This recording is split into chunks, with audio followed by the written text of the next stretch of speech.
उसमें उन्होंने एक अपनी लेट पत्नी का एफिडेविट दिया है जो 6 फरवरी 2002 को बना था, जिसमें वो कहते हैं कि मेरी पत्नी ने हिंदू धर्म स्वीकार किया है। वो एफिडेविट मैं आपको शेयर कर रहा हूँ। हम आपको बता दें कि देश में, महाराष्ट्र में धर्म परिवर्तन करने के लिए कोई एक एफिडेविट ही, ये कोई दस्तावेज नहीं होता। कोई धर्म परिवर्तन करता है तो बाकायदा उसका गैजेट करवाना पड़ता है और सरकारी रिकॉर्ड में सारी चीज़ें दर्ज होती हैं कि फला व्यक्ति, महिला हो या पुरुष, सज्ञान जो एडल्ट हो, अपनी मर्जी से धर्म परिवर्तन करता है तो गैजेट करके उसकी सूचना लोगों तक दी जाती है। इस केस में इस तरह का कोई मामला उन्होंने सामने या प्रूफ नहीं लाया है। पूरा परिवार दोहरी पहचान बनाए रखा। पिताजी का दोहरा पहचान दाऊद और ज्ञानदेव के नाम से उनकी पहचान बनी रही। जिस तरह से एफिडेविट ला रहे हैं, मां का भी दोहरा पहचान उन्होंने बनाकर रखा। बहन की दोहरी पहचान है और स्वयं समीर वानखेड़े की भी डुअल आइडेंटिटी बना के रखकर उन्होंने पूरे लोगों को धोखा देने का काम किया, फर्जीवाड़ा रचने का काम किया। जीवन में मुसलमान बने रहे, सरकारी नौकरी हासिल करने के लिए कागज में हेरा फेरी करके शेड्यूल कास्ट का सर्टिफिकेट बनाया, सरकारी नौकरी हासिल की, एडमिशन में लाभ लिया और हद ये हो गई कि उनकी पत्नी के देहांत के बाद,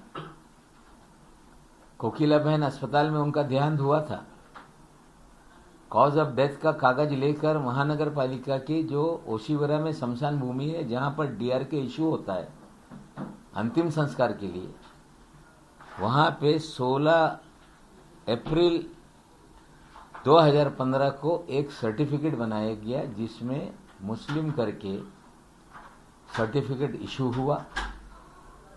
वो सर्टिफिकेट लेकर ओशीवरा वेलफेयर मुस्लिम कब्रिस्तान जोगेश्वरी वेस्ट में उनका अंतिम संस्कार मुस्लिम रिचुअल के हिसाब से किया गया। स्वयं समीर वानखेड़े ये कहते रहे हैं कि मैं अपनी मां के कब्र पे जाता हूं तो मेरी लोग पीछा करने का काम करते हैं। और आश्चर्यजनक बात यह है कि एक दिन बाद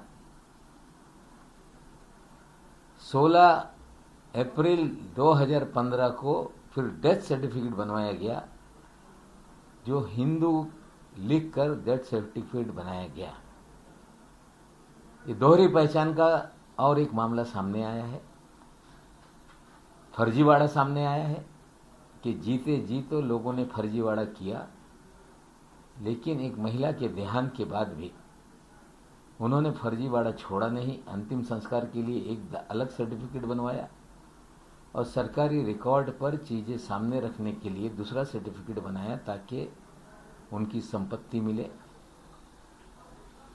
नौकरी शेड्यूल कास्ट की हिंदू बनकर ली थी, वहां पे कागजात दाखिल करना है तो वो दाखिल करना पड़े। इनके फर्जीवाड़े का और एक सबूत हमने लोगों के सामने रखा है। निश्चित रूप से आज कोर्ट में जिस तरह से सिंगल बेंच का ऑर्डर आया था, उस ऑर्डर के खिलाफ वो डबल बेंच में गए। हमारे भी वकील वहाँ हैं, सारी बातें सामने रखेंगे और न्यायालय में वो मामला चल रहा है। दूसरी एक बात आज बहुत महत्व की सामने आई है कि मुंबई शहर के पूर्व कमिश्नर परमवीर सिंह, जो मुंबई के कमिश्नर थे, बाद में उनका तबादला होमगार्ड में कर दिया गया। उन्होंने पूर्व गृह मंत्री अनिल देशमुख पर एक आरोप लगाया कि 100 करोड़ की उगाही का उन्हें टारगेट दिया गया था,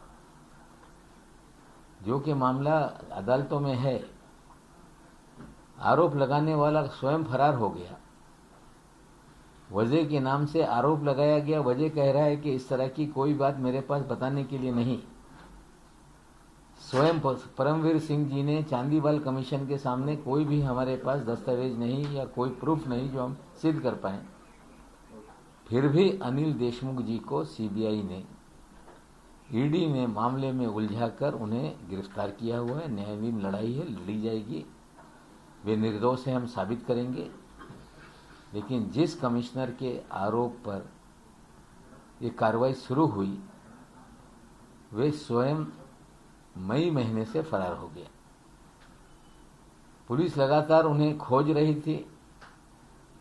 सम्मन चांदीवाल कमीशन से जारी हो रहा था, पुलिस की तरफ से जारी हो रहा था।